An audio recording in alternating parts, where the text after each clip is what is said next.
긴 말씀 안 드리고 바로 강의를 시작하겠습니다.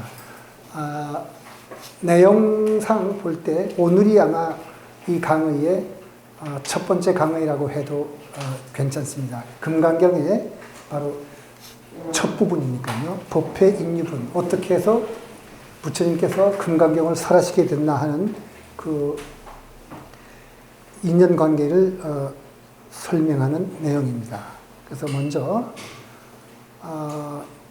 지금 제가 강의하는 이 금강경의 내용은 여러 가지 번역본이 있습니다만은 조계종에서 그 표준으로 설정한 조계종 표준 금강경을 그 내용으로 삼고 있습니다. 그래서 조계종 표준 금강경에는 제일 먼저 뭐가 나오냐면은 천수경에 나오는 개경계가 나옵니다. 그러니까 경전을 설하게 될 때 어떤 경전이든지 천수경에서는 무상심신미묘보 백천만급 난저우 아금 문견득수지 원의 열의 진실이 정말 더 높을 수 없는 가장 그 깊고 미묘한 진리를 설하시는 걸 정말 백천만급이 지나더라도 그런 설법 듣기가 어려운데 우리가 좋은 인연을 만나서 지금 그런 설법을 듣게 되었으니까 내가 진정으로 부처님의 참 뜻을 알기를 원하노라 이렇게 하고 그 다음에 우리 마음을 다지는 만트라 진언이 있습니다. 옴 아라남 아라다 옴 아라남 아라다 이건 3번 하는데 이 뜻은 뭐 원래 진언은 해석하지 않는 거니까 여기다가 저 뜻을 풀이는 했습니다만은 여러분들께서 읽어보시기로 하고 마음속으로 옴 아라남 아라다 3번 읊조려 주시면 되겠습니다. 그 다음에 이 첫 번째 그 확고한 지혜의 완성에 이르는 길이라는 것은 금강경을 해석한 뜻인데 법회 인연은 전부 다 아난이 자기가 들은 것을 전하는 내용으로서 이와 같이 나는 들었습니다. 어느 때 부처님께서 거룩한 비구 1250명과 함께 사이국 기스급 고도원에 계셨습니다. 그때 세존께서는 공양대가 되어 가사를 입고 바루를 들고 걸식하고자 사의대성에 들어가셨습니다. 성 안에 차례로 걸식하신 후 본래의 처소로 돌아와 공양을 두신 뒤 가사와 바루를 거두고 발을 씻으신 다음 자리를 펴고 앉으셨습니다. 굉장히 아무 내용도 없을 것 같은데 이 금강경을 좋아했던 중국 선종과 조계종에서는 금강경이 지금 소위 경전이니까 그 선가의 5집안에서 이 금강경을 해설할 때 이것으로서 부처님은 부처님의 그 깊은 뜻을 다 설해서 마쳤다. 이렇게 얘기를 하는데 어디에 그런 내용이 숨어 있는지 여러분들이 그냥 듣기는 어려우실 겁니다. 그래서 제가 오늘 그 강의 제목이 불교와 우주종교인데 이 속에 숨어 들어있는 그 내용을 말씀드리고자 합니다. 그런데 이 내용만 가지고는 제가 설명하기에는 조금 어렵습니다. 그래서 이 금강경을 번역은 전부 유명한 스님 6분이 하셨는데 그 중에서 중국 선종과 우리 한국 불교 조계종에서 소위 경전을 삼고 가장 많이 그 좋아했던 경전은 구마라스역입니다. 구마라스는 그 마지막에 자리를 펴고 앉으셨습니다. 이게 바로 부자, 자리를 펴고 이좌 앉으셨습니다. 이걸 끝나는데 이 속에 그 밑에 있는 현장에 그 설명한 것을 다 갖추고 있다 이렇게 해석하지만 이 금강경은 산스크리트어를 번역할 때 구마라스는 의역을 해서 작은 그 문장 속에 또 단어 속에 깊은 뜻을 담고 있다 그래서 우리 조계종과 중국 성가가 좋아하긴 합니다만은 이것만 가지고는 이해하기 어려운데 산스크리트 본의 거의 가깝게 직역을 하다시피 한 쪽이 현장입니다. 그래서 저는 조계종 표준역을 기본으로 삼긴 하겠습니다만은 요 법회 인유불에 한해서만큼은 현장역을 참고를 하겠습니다. 그러니까 현장역에는 여기에 있는 대로 지금 부자이자 대신에 뭐라고 쓰냐면은 부여상좌 결가부자 그 다음에 단신정현주 대면염. 그 뭐냐면은 이미 마련된 자리에 결가부자를 하고 앉으셔서 그러니까 그 다음에 몸을 곧바로 펴고 정념에 드셨다. 이렇게 씁니다. 정념에 들어드셨다 그랬는데 바로 정념이 모든 것의 핵심에 들어있습니다. 그 다음에 걸식과 정념 속에 불교 수행에 모든 요체가 들어있기 때문에 선과 오가에서는 이 법회 인유분으로만으로 이미 부처님의 진실한 뜻은 다 설에 맞췄다 그러는데 어떤 뜻이냐 한 것을 이제 하나씩 살펴보기로 하겠습니다. 여기서 주요 수행법은 뭐냐면은 바로 여기 나온 대로 우리 아까 읽어봤죠. 사유대성에서 걸식을 하시고 이제 정념을 하신다는데 정념은 산스크리트어로는 사맥스무르티인데 보통 우리 불교를 인도말로 할 때는 빨리어를 많이 인용하게 됩니다. 빨리어는 사마사티인데 보통 사띠라고 줄여서 이해를 하시면 되겠습니다. 그러니까 사띠가 뭔지는 제가 이제 그 부처님이 설법하신 경전을 들어서 설명을 드리겠습니다만은 일단 여기서는 그 사물의 참모습을 바로 보기 위해서 필요한 수행이 바로 걸식과 수행입니다. 그리고 바로 이 걸식과 정념 때문에 불교가 우주적 종교가 될 수 있는 어떤 관찰법의 바탕이 된다. 이렇게 말씀을 드렸는데 그럼 우주적 종교가 뭐며 걸식의 참뜻이 뭐고 정념의 참뜻이 뭐고 우리는 어떻게 수행할 건가 하는 것이 오늘 강의의 기본 내용이 되겠습니다. 먼저 우주적 종교라고 표현한 사람은 유명한 물리학자 아인슈타인인데 이 아인슈타인이 한 말을 먼저 한번 들어보도록 하겠습니다. 아인슈타인은 1879년에 태어나서 1955년에 이제 세상을 뜬 사람인데 여러분들 설명드리지 않더라도 얼마만큼 위대한 물리학자인가는 잘 아실 겁니다. 그런데 이 사람은 이런 말 했습니다. 이 보통 그 학자하고 달리 진리를 찾는 것은 이성적 사유에 의해서가 아니라 종교적 감정이며 과학이란 이렇게 찾은 진리를 인간이 이해할 수 있는 방식으로 정리한 것이다.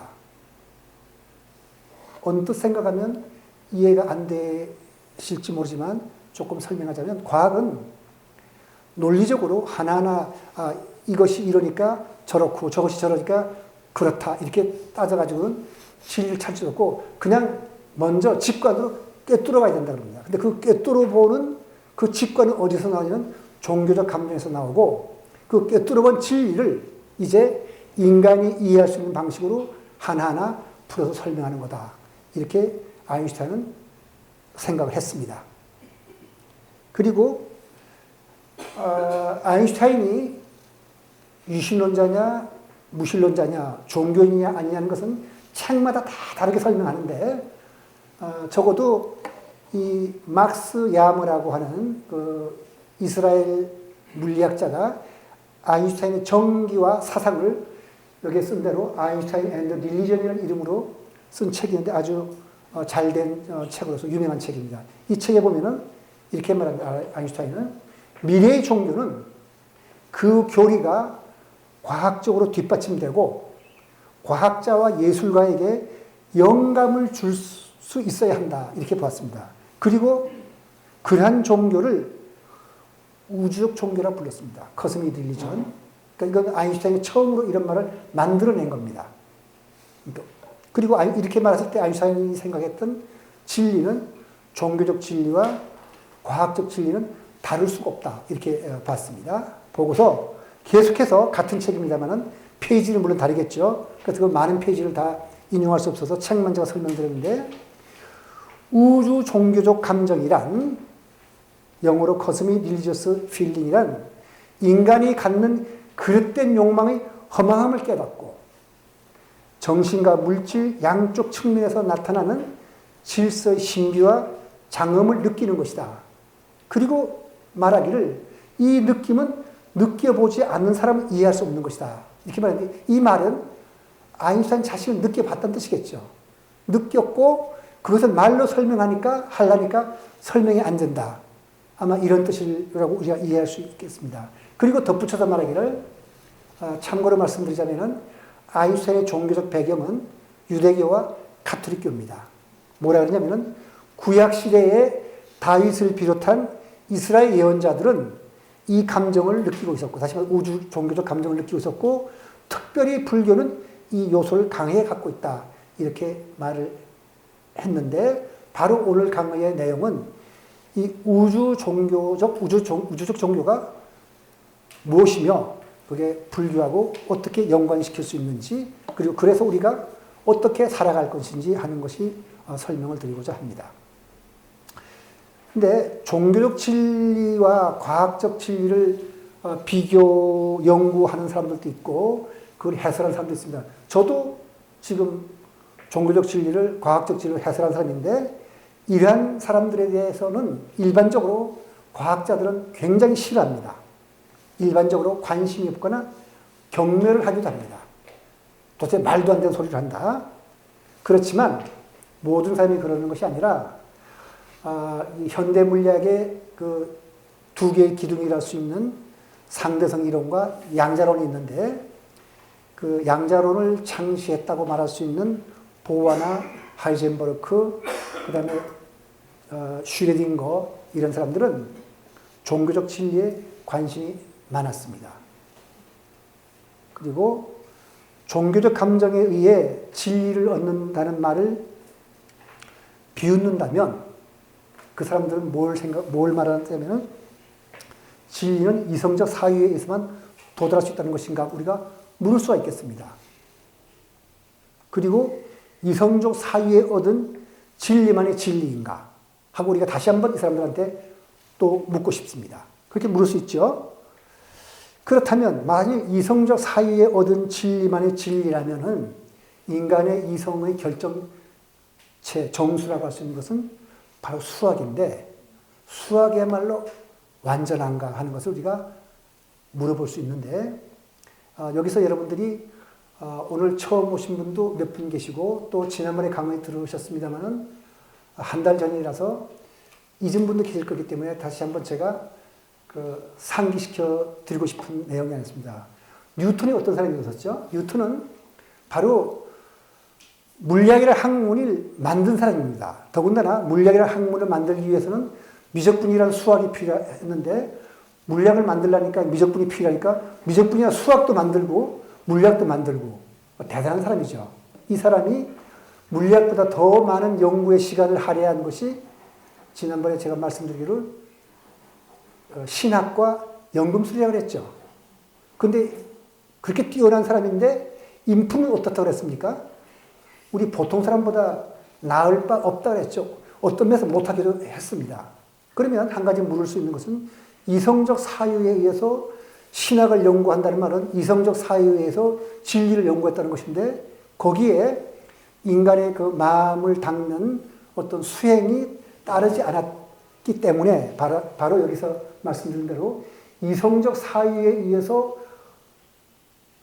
도달할 수 있는 진리, 이성적 사유에서 얻는 진리만을 추구했던 뉴턴은 종교적 입장에서 볼 때는 별로 대단한 사람이 아니었습니다. 그러면 분명히 종교적 진리는 이성적 사유만으로는 얻을 수 없는 그 무엇인가를 갖고 있지 않을까 하고 우리가 생각할 수 있는데 과연 이성적 사유가 갖고 있는 어떤 이성의 한계랄까? 이것은 우리가 그 수학을 통해서 한번 그 수학을 검증해 볼 필요가 있습니다. 그래서 제일 먼저 우리가 살펴볼 것은 불완전성 정리입니다. 이 불완전성 정리는 나중에 아마 금년 4월 달쯤 설명드리겠습니다만은 물리학의 불확정성 원리와 수학의 불완전성 정리는 이미 수학자와 물리학자들의 손을 벗어나서 일반 인문학이나 철학자들이 알아야 될 내용인데 한번 그 내용을 검토해 보기로 하겠습니다. 괴델이라는 어떤 젊은 수학자가 23살에 증명을 했는데 무슨 일이 있었냐면은 서양 철학의 전통은 그리스 철학에서 바탕을 두고 있습니다. 그리스 철학은 기본적으로 생각이 뭐냐면은 불교하고 달라서 불교는 분별지를 굉장히 싫어하는데 싫어하는 게 아니라 좋아하죠. 좋아하지만은 분별지만으로는 안 된다고 생각하는데 그리스인들은 그 분별지라고 불교에서 말하는 이성적 사유에서 궁극적 진리에 도달할 수 있다고 믿은 사람들입니다. 그래서 그 전통을 이어받은 서양 철학은 이성적 사유에서 진리에 도달할 수 있고 신의 뜻도 이해할 수 있다고 믿었습니다.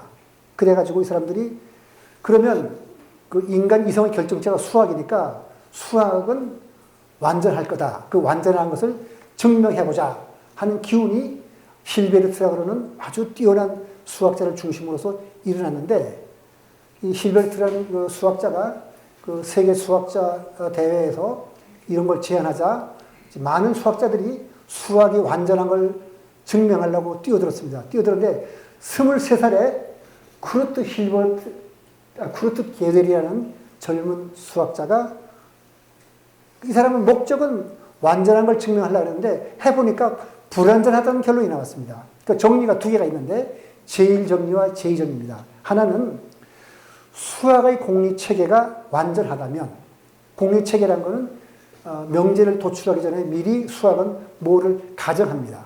그 가정하는데 그 가정들을 완전하다면 다시 말해 그 가정들 사이에 어떤 모순이 없다면 이 공리체계 안에는 옳고 그름을 증명할 수 없는 명제가 적어도 하나는 이 공리체계 안에 존재합니다.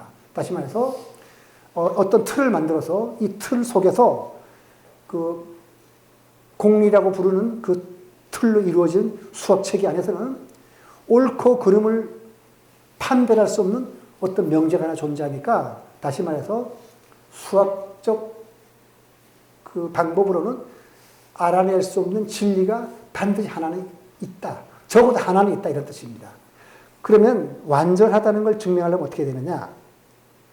수학의 공리체계가 완전하다면 즉 모순이 없다면 이 공리체계에 아무런 모순이 없다는 사실을 이 공리체계만으로는 증명하는 것이 불가능하다. 다시 말해서 우리가 예를 들어서 설명하면 실수체계라고 체라고 부르는데 보통 영어로는 field라고 부르는데 실수체라는 것은 우리가 알고 있는 실수입니다. 실수로서 덧셈, 뺄셈, 나눗셈, 곱셈이라고 그러죠. 근데 뺄셈과 나눗셈은 덧셈의 여기 뺄셈이고 곱셈은 여기 그 나눗셈이기 때문에 보통 수학자들은 덧셈과 곱셈만으로 이제 그 실수 체계를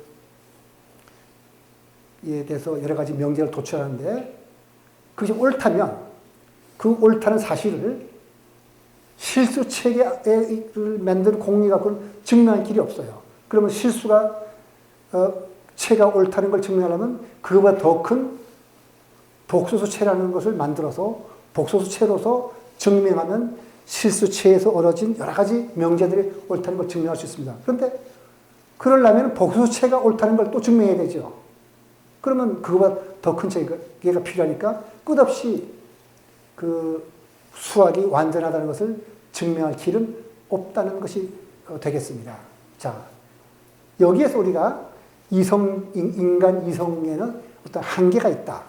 그러니까 인간 이성이 뭐냐 바로 옳고 그름을 분별하는 논리를 분별하는 분별치인데 거기에는 한계가 있다는 걸 우리가 알겠습니다. 그러면 뉴턴이라든가 아까 말씀드린 대로 아인슈타인 같은 사람이 종교적 감정을 얘기했을 때 그걸 비웃는 학자들이 추구하는 어떤 것이 만약 이성적 사유에 의한 것이 옳다고 생각했다면 그 사람들이 찾는 진리는 궁극적 진리일 수는 없고 어떤 한계가 있을 수밖에 없다는 걸 우리가 알게 되겠습니다.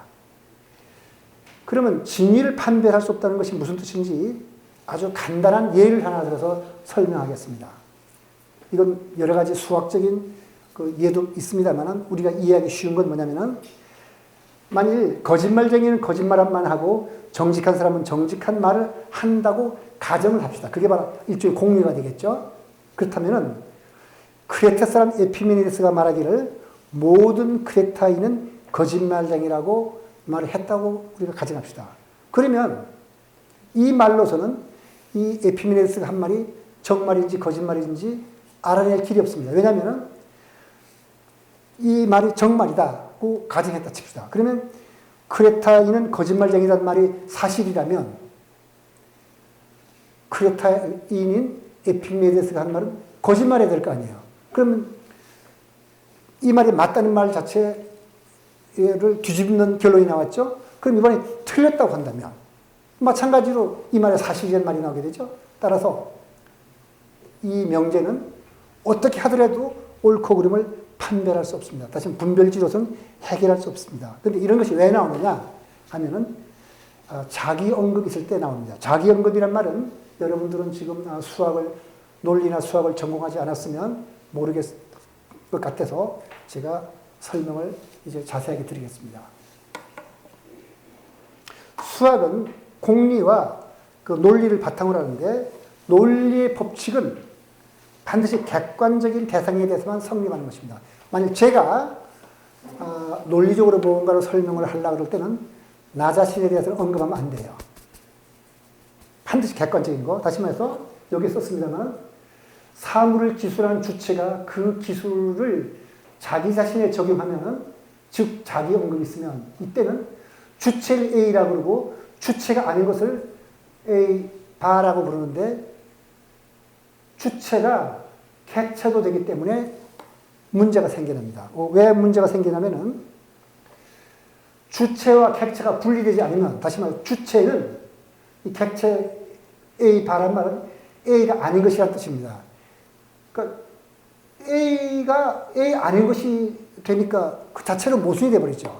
따라서 주체가 주체이기도 하고 다시 말해서 A는 여기 쓴 대로 A는 A이기도 하고 객체 즉 주체 아닌 것 A 바이기도 하기 때문에 논리적 모순이 일어나서 이것은 반드시 일어나게 됩니다. 그래서 뭘 말씀드리고자 하는 것하면 우리가 유명한 것이 반야심경이죠. 반야심경을 보면 관자재보살 행심반야바라밀다시하고 납니다. 관자재보살의 말은 자기 자신을 관하는 보살인데 그 보살은 자기 자신을 관했기 때문에 주체가 객체이기도 하고 주체이기도 하게 돼서 뒤섞여 버리기 때문에 거기에서 나타난 어떤 궁극적 진리는 말로 묘사하다 보면은 논리적으로 모순이 되는 현상들이 나오게 됩니다. 그런 것 중에 하나가 바로 색 즉 시공이죠. 공분이색. 그러니까 색은 뭔가 우리가 세상에 존재하는 물질이라는 거고 공은 그렇지 않다는 것인데 그걸 같다고 그랬어요. 그런 모순이 나오게 됩니다. 그러니까 모순이 아니고 그 말로 표현하려다 보니까 그렇게 됐다는 뜻이 됩니다. 그러면 과학적 진리란 무엇인가? 즉 우리가 보통 생각할 때 고전 물리학을 말하게 되는데 주체가 객관적으로 존재하는 실제를 다시 말해서 객관적 실제를 관찰해서 기술하는 겁니다. 그래서 형식 논리에 어긋나는 현상이었기 때문에 적어도 고전 물리학은 논리적으로 아무런 모순되는 없는 결론들을 얻습니다. 다시 말해 뉴턴력학은 논리적으로 모순되는 문제가 없습니다. 그래서 이성적 사유로 진리에 도달한다고 생각을 할 수 있습니다. 고전 물리학만 한다면. 근데 불교적 진리는 제가 조금 전에 말씀드린 대로 관자재보살 행심반야바라밀다시 조견오음개공이라고 했는데 바로 주체가 내가 나를 관한다는 것은 마음으로 마음을 관하는 거니까 관하는 자와 그 인식 대상과 이 주체가 같아져 버렸습니다. 그러면 그건 자기 언급에 해당하기 때문에 반드시 이상한 소리를 하게 됩니다. 그 진리는 다시 말해서 관찰한 진리를 말로 표현하면 형식 논리에 어긋나서 범부즉 부처다. 또는 생사즉 열반이다. 다시 말해 생사와 열반은 논리적으로 모순되는 그런 개념입니다. 그러니까 범부와 부처도 다른 거죠. 깨달지 못한 자가 범부고 깨친 자가 부처인데 깨치지 못한 자가 깨친 자다. 이런 말을 하게 된다는 뜻입니다. 그 다음에 금강경에는 그거 말고도 이런 표현이 많이 나오죠. 읽어보시면 알겠지만 무엇이 아니기 때문에 무엇이라고 한다. 이런 말들이 굉장히 많이 나옵니다. 그 이유는 뭐냐면은 불교적 진리는 전부 다 마음으로 마음을 관했기 때문에 다시 말해 주체가 객체가 분리되지 않은 상태에서 나 자신을 관하는 일을 했기 때문에 그런 일이 생긴다는 거. 그리고 서양 철학과 그동안의 과학은 이제 물리학도 조금 있으면 좀 달라집니다만은 양적하게 되면 달라집니다만은 적어도 서양 철학과 과학은 주체와 객체가 엄격하게 분리돼서 그 인식 대상을 객관적으로 두고 기술했기 때문에 논리적으로 모순이 없는 것처럼 보였습니다. 그래서 과학과 불교와 불완전성 정리를 이제 비교해 보자면 적어도 과학과 불교는 이런 차이가 있었죠. 그러면 여기에 불완전 정리는 이 사실에 대해서 뭐를 말해주는지 한번 볼까요? 적어도 괴델의 불완전성 정리는 논리적으로 도달하는 진리를 말하는 것으로서 수학에만 적용되어야 될 이유는 없을 겁니다. 과학에도 적용돼야 되겠죠. 그러면 바로 물리학이라는 학문이 어떤 거냐면은 물리학의 기본 반정식은 다 수학입니다. 그럼 기본 반정식이 완벽해 보이더라도 그 방정식으로 설명할 수 없는 진리가 있게 마련이다. 이게 괴델의 불완전성 정리의 내용입니다. 그러면 물리학적 진리는 아무리 그 이론과 실험으로서 뭘 말했다 하더라도 그것만으로 설명할 수 없는 또 새로운 것이 있어야 될 겁니다. 근데 그건 이성적 사유는 도달할 수 없는 거죠. 네.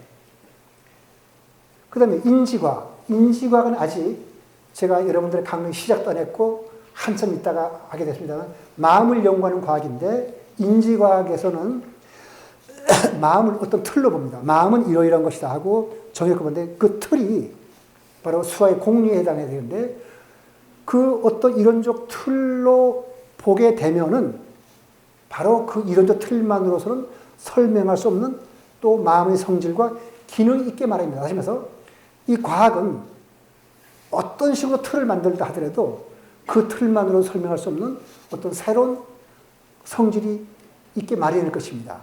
이것은 앞으로 인지과학을 할 때 다시 한번 언급하겠습니다만 지금 미리 그 과학적 진리가 갖는 어떤 한계를 이해하는 데 여러분들이 도움이 되기를 바랍니다. 그 다음에 이렇게 놓고 보니까 분명히 어떤 진리가 있으면 그 진리는 인간이 이해할 수 있는 방식으로 설명해야 되니까 논리적으로 이성적 사유에서 풀이를 해야 되는 것은 맞긴 하지만 그 진리를 도달하는 데는 이성적 사유만 가지고는 불가능하구나. 그런데 아인슈타인이 말하기를 종교적 감정에 의해서 직관을 통해서 그 진리에 도달할 수 있다고 했는데 그런 뜻에서 아인슈타인의 말을 놓고 보자면 종교와 과학은 진리를 찾고 또 설명하는 데서 서로 상도적이다. 서로 도움이 된다. 그래서 실제로 아인슈타인이 그런 말을 했습니다. 종교와 과학은 진리를 찾는 데 있어서 수레의 두 바퀴와 같다. 하나는 찾고 하나는 그걸 설명한다. 이런 뜻에서 수레의 두 바퀴와 같다고 했습니다. 그러면 이제 우리가 괴델의 불완전성 정리와 아인슈타인이 한 말, 또 불교가 늘상 하는 선이죠. 우리 조계종이 바로 선의 바탕을 둔 종교인데 직관적 깨달음을 바탕으로 얻은 불교적 진리를 과학이 그렇게 함부로 무시할 수는 없을 것이라고 여러분들이 생각해도 좋을 것입니다.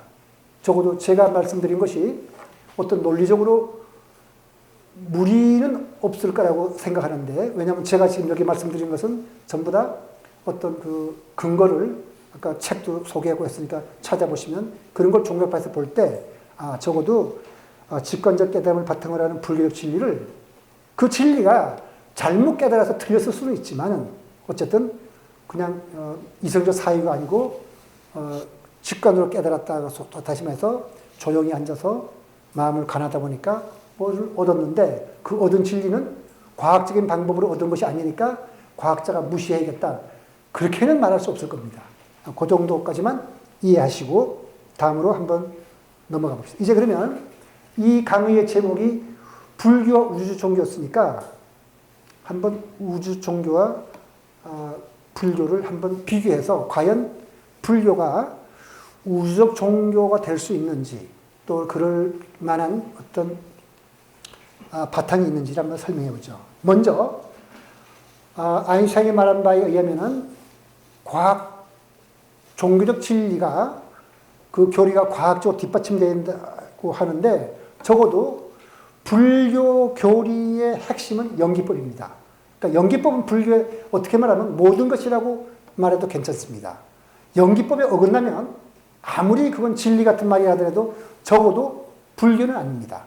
그리고 논리적으로 모순된다 하더라도 그것이 연기법에 맞으면 그건 불교입니다. 예를 들어 논리법에 그러면 논리적으로 모순되는 게 뭐냐 하면은 아함경이나 니까야와 같은 아함의 교설에는 우리가 부처님이 사성제를 설명할 때 고집멸도라고 해서 인생은 고고 고의 원인은 어떤 그 집이고 그 다음에 그 고를 멸할 수 있다. 이렇게 말씀하는데 반야신경은 뭐라 그러죠? 무고집멸도. 그런 거 없다 그러잖아요. 그럼 논리적으로 경전이 모순되는 것 같지만 그 내용이 연기법과 맞으면은 그건 괜찮습니다. 아까도 말씀드렸지만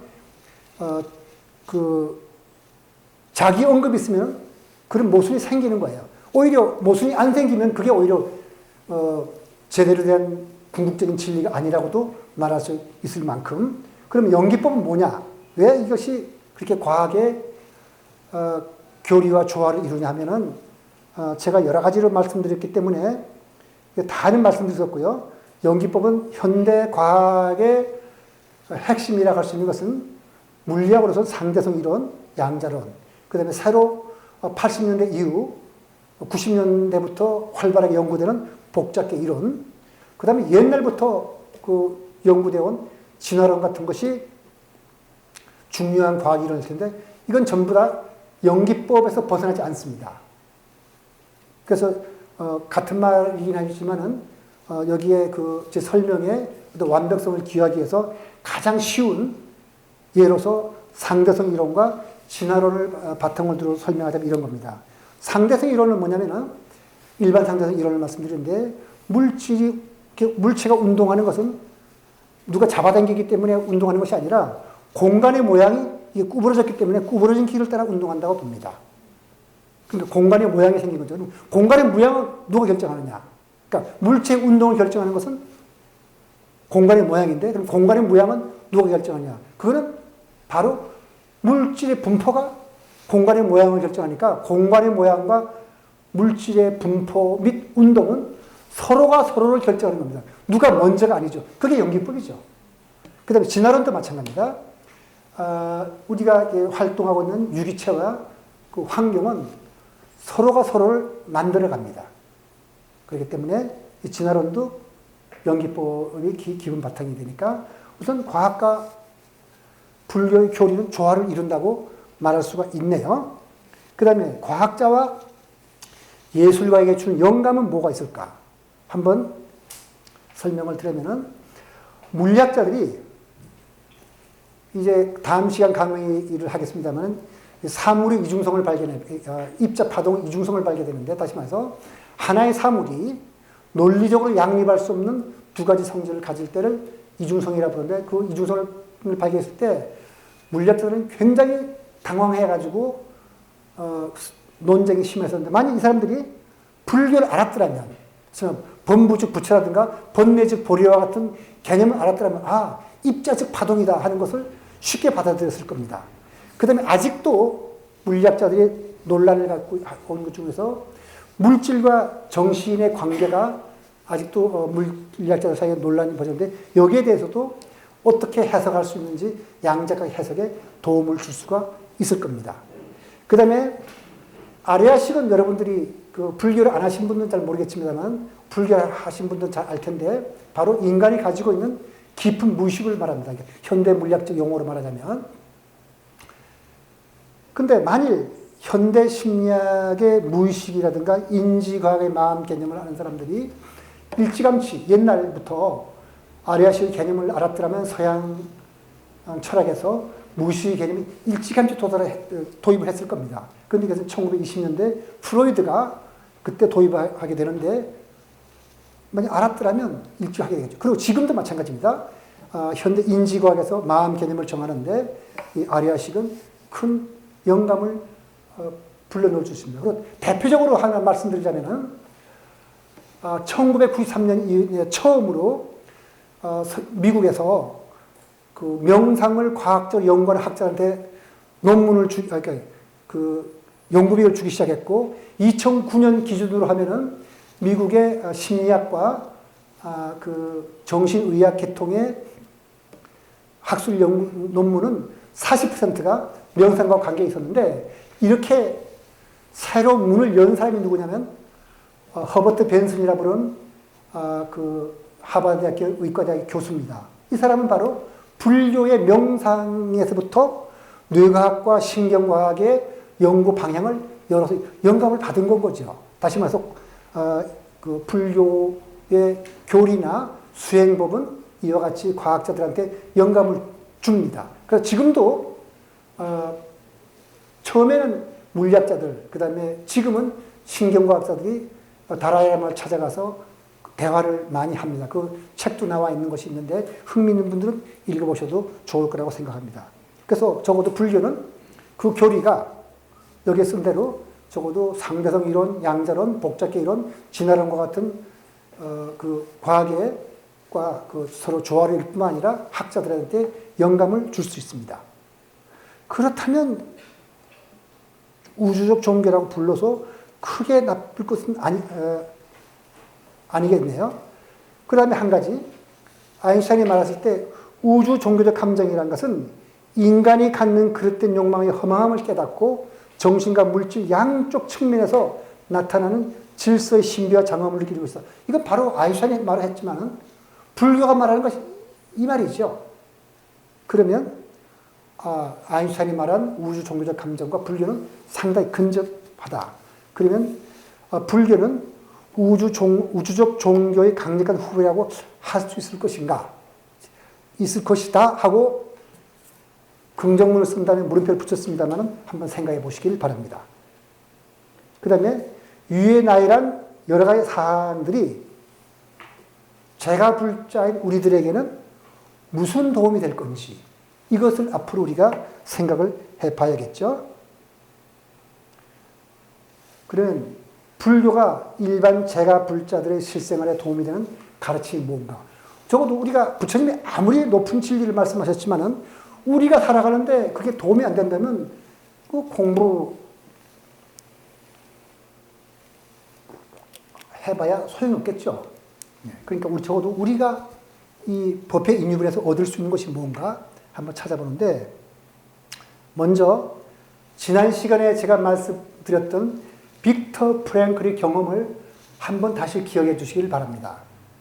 빅터 프랭클이 뭐라 하냐면은 삶의 의미를 찾고 인간의 존엄성을 유지하고 교양 있게 행동하는 것은 삶에 여유 있는 사람들이 품위를 유지하고 멋을 부리기 위해서 필요한 것만은 아니었습니다. 어떤 아우슈비츠 수용소와 같은 극한 상황에서 생존하기 위해서도 바로 교양 있게 행동하고 품위 있게 행동하는 것이 중요한 역할을 한다고 제가 말씀드렸죠. 그렇다면 그 아우슈비츠는 진짜 빅터 프랭클이 경험했던 상황인데 우리 현실에서 놓고 봅시다. 마찬가지로 빅터 프랭클의 말을 빌자면 부처님의 가르침에 따라 불법을 수행하고 착하게 사는 것은 우리가 종교인들이 많이 바라는 삶과 죽음의 문제를 해결하고 우주와 자아가 무엇인가를 깨닫는 것만을 위해서 필요한 것은 아닐 겁니다.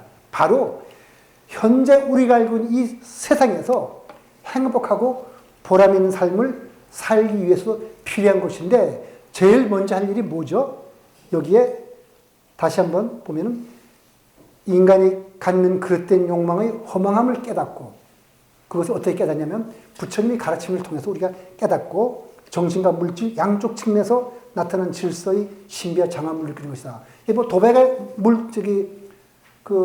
마음을 뺏긴 사람은 도박하는 것만 제일 전에 그게 행복인 줄 압니다. 그런데 도박하면 네가 패가 망신한다는 것을 부모나 친지가 가르쳐 주면은 아, 그렇구나 걸 깨달아서 벗어나는 것처럼 우리가 갖는 그릇된 욕망의 허망함을 깨닫는 것을 우리가 불교에서부터 찾을 수 있지 않을까. 그래서 이제 하나하나 찾아보는 거죠. 그래서 불교와 과학의 특징을 비교해 봅시다. 시간이 좀 없을 것 같아서 다 열어놓고 제가 그냥 설명을 하겠습니다. 50분 정도에 끝내려고 했더니 먼저 불교와 과학의 굉장히 공통성이 있는데 뭐냐면 불교에서 말하는 일체라는 것은 과학의 연구 영역과 꼭 같습니다. 불교에서는 5원 12초 18개라고 하는데 여기서 불교를 모르는 사람을 위해서 설명을 드리자면 5원이라는 말은 뭐냐면은 물질과 정신을 말하는 겁니다. 물질, 색, 수상, 행식이라고 하는데 색이 물질이고 수상행식, 느낌과 상, 생각과 그 다음에 행, 인간의 의지, 욕망, 그 다음에 식, 인식작용 이걸 말하는 거고 그 다음에 비판정신. 과학은 정말 기존의 인간이 갖고 있는 일체의 지식을 떠나서 실험을 통해서 검증을 해봐야 되죠. 불교도 마찬가지입니다. 부처님의 말씀에서 그냥 믿는 것이 아니라 일단 믿어서 그것이 옳은 것이라고 믿은 다음에 그것이 옳은지 그른지를 다시 한번 검증하는 과정이 필요합니다. 그것이 해입니다. 제가 지금 금강경을 강의하는 것이 바로 해에 해당하죠. 그 다음에 옳구나 하고 알면은 반드시 행해야 됩니다. 실천해야 돼요. 가르침을 실천하고 실천한 다음에 증득한다는 말은 따른다. 어떻게 같은지 어떻게 그런 말씀을 하는지 한번 부처님 말씀을 직접 통해 들어보죠. 깔라마 경이라고 하는 앙구따라 니까야의 작은 경에 보면은 소문으로 들었다고 해서 대대로 전송되어 온다고 해서 누군가가 그렇다 하더라고 해서 또는 경전에 그렇다고 써 있다고 해서 그 다음에 그것이 논리적으로 맞는다고 해서 내가 추론해 보니까 그렇다고 해서 이유가 적절하다고 해서 우리가 사색하여 얻은 견해와 일치한다고 해서 이건 뭐죠? 논리적이란 말부터 여기 논리적이란 말부터 사색하여 얻은 데까지는 뭐냐면은 이성적 사유에 의해서 검증한 거죠. 근데 아까 말씀드린 대로 괴들의 불완전성 정리를 보면은 그것만으로는 뭔가 빠진 게 있다고 했죠. 그런 것 때문에 그대로 따르지 말라. 다시 말해서 체험을 해서 내가 확실히 이것이 옳다는 것을 얻으라 이 말입니다. 증득을 하다. 다시 말해서 지금 설명드린 대로 논리적이어서 추론이 그렇다고 해서 이유가 적절하고 해서 우리가 사색하여 얻은 견해가 일치한다고 해서 하는 말이 바로 뭐냐면 이성의 한계를 암시한 대목으로서 불완전성 정리에서 말하는 것과 유사한 내용입니다. 그 다음에 그렇다고 해서 우리가 착각을 하면 안 되는데 불교의 선가에 가면 아르마리 지식을 떠나라 하는 말을 많이 하는데 그렇게 해서 아르마리 지식을 무시하는 뜻이 아닙니다. 아르마리 지식은 끝까지 추구하라는 뜻입니다. 다시 말해서 부처님은 바로 논리적으로 많은 설명하시는 분별의 대가라는 뜻입니다. 그 다음에 부처님의 말씀을 자기들이 잘 보존하고 생각했다는 상자부는 자기들을 별명으로 분별설부라고 했습니다. 다시 분별 잘한다. 옳고 그름을. 그러니까 끝까지 분별하면 그게 이랬을 때 논리로서는 이렇다 그러면 이것이 아닌 거가 되고 이것이 아닌 것이 이렇다 해서 논리를 해결할 수 없는 것이 부딪혔을 때 그때 그걸 뛰어넘는 직관이 싹 튼다 하는 것이니까 분별지의 한계를 벗어나라 그런다 그래서 분별지를 무시하는 것이 아니고 분별할 수 있는 데까지 해본 다음에 이걸로는 안 되겠구나 할 때 한 걸음 더 나가라 하는 것이 불교에서 하는 말입니다. 그걸 우리가 오해하면 안 됩니다. 그 다음에 통일성. 불교와 과학은 다 같이 현상계의 다양한 어떤 차별상 속에서 만유에 공통되는 어떤 보편성이 있다고 믿고 그걸 찾는 겁니다. 과학은 뭐냐? 만유인력이라는 건 뭐냐면 땅에 떨어지는 돌멩이나 하늘에서 지구 주위를 도는 달이나 지구가 태양을 도는 것이나 다 같은 하나의 힘, 만유인력에 의해서 생기는 현상이라 해서 보편성을 말하고, 그 다음에 상대성 이론은 시작은 뭐냐면 정기 현상과 자기 현상은 다르게 보입니다. 그냥 운동하는 자가 보면은 자기가 정기로 보이기도 하고 정기가 자기로 보이기도 합니다. 그러면 다르게 보이던 정기가 자기 현상이라는 것은 내가 관찰자가 운동하는 상대성 운동에 따라 다르게 보이는 걸 알게 돼서 그게 같은 것을 알게 됩니다. 그리고 물리학자들의 마지막 꿈은 통일적 이론이라 해가지고 하나의 이론만 가지고 이 세상 모든 만물에 일어나는 현상을 설명하고자 하는 것이 과학인데, 바로 그건 불교가 하는 소리죠. 바로 뭐라고 했죠? 반야심경에 온개공이다. 다시 말해서 모든 것이 공이다 해가지고 일체 만물의 공통된 통일성을 불교는 영기라고도 부르기도 하고 공이라고도 부르기도 합니다. 그러니까 그것까지는 같아요. 근데 같기만 하다면 불교를 공부할 필요가 없죠. 왜냐하면 과학을 하면 되니까. 근데 차이점도 있습니다. 뭐가 차이점이냐면 적어도 과학도 그렇고 불교도 그렇고 감각기관으로 얻는 정보만 다룬다면서 둘은 같아요. 다시 말해서 불교는 육근이라 그래가지고 안, 이, 비, 설, 신, 그다음에 의, 마음이죠. 그 다음에 과학도 마찬가지로 우리가 눈으로 보고 듣고 하는 것을 기본 바탕으로 삼습니다. 그렇지만 이 감각기관으로 얻는 정보에는 어떤 한계가 있고 오류가 있습니다. 다시 말해서 이 길이를 재는데 제가 지금 잴 때는 이것을 50cm라고 재지만은 잠깐 저기 나가서 딴 데 갔다가 가서 이걸 본다면은 55cm라고 부를 수도 있고, 내일 되면 제가 45cm라고 부를 수도 있어요. 볼 때마다 다르게 잴 겁니다. 그리고 오류가 있고, 또 아무리 정밀하게 재더라도 인간의 눈으로는 머리카락보다 가는 0.1mm 이하의 작은 세계를 못 봅니다. 그런데 그렇기 때문에 그 한계가 있는데, 그걸 극복하기 위해서 과학은 측정 도구를 발명했습니다. 그러니까 만원경과 자와 저울과 그다음에 현미경을 발명했는데, 그 다음에 또 하나 더 발명했죠. 컴퓨터를 발명하면서 인간의 두뇌가 생각할 수 있는 한계까지도 극복하려고 하는데, 불교는 거기까지는 동의합니다. 감각기관에 문제가 있다는 것. 그렇지만 과학과는 달리 불교에서는 우리의 감각기관에 어떤 측정의 오류가 있고 한계가 있다고 해서 측정 도구만을 사용한다고 해서는 문제를 근본적으로 해결하지 않는다. 다시 말해서 인간의 마음속에 들어있는 편견과 선입견에서 해방되지 않고서는 인간은 있는 것을 없다고 보고 없는 것을 있다고 보게 됩니다.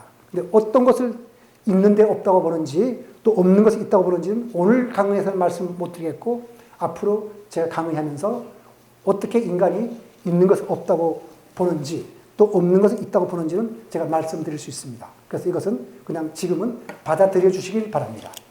적어도 인간은 선입견에 의해서 뭔가 사물을 그릇되게 본다. 따라서 마음을 맑게 해야겠다. 그래서 맑게 하는 것이 뭐냐? 인간이 어떤 편견을 갖고 있는지 우리 재미삼아 한번 살펴보기로 하죠. 갈릴레오 갈릴레이가 만원경을 가지고 목성의 위성을 발견하고 그 달을 보면서 달에 얼룩이 있고 분화구가 있다 했더니 갈릴레오 반대자들이 안 보겠다 그래요. 그리고 안 보겠다 그럴 뿐만 아니라 보면은 얼룩이 있다 그러면 그 얼룩이 만원경에 얼룩이 묻어서 그런 거지 달에 얼룩이 있을 리가 있냐고 말을 합니다. 그 다음에 양자역학이 나왔을 때 이제 시간이 흘러가지고 지금은 양자역학에 반대하는 물리학자는 한 사람도 없습니다. 근데 유명한 물리학자 아인슈타인은 죽을 때까지 양자역학에 대해서 이의를 제기한 사람이거든요. 그러니까 불완전하다고. 그런데 지금 양자역학에 다 옳다고 생각하는 것은 양자역학의 연구 결과에 승복해서 맞구나 그런 것이 아니라 바로 양자역학을 반대하는 사람들이 다 죽었기 때문에 양자역학을 옳다고 생각한다는 것이 이게 물리학자들의 말입니다.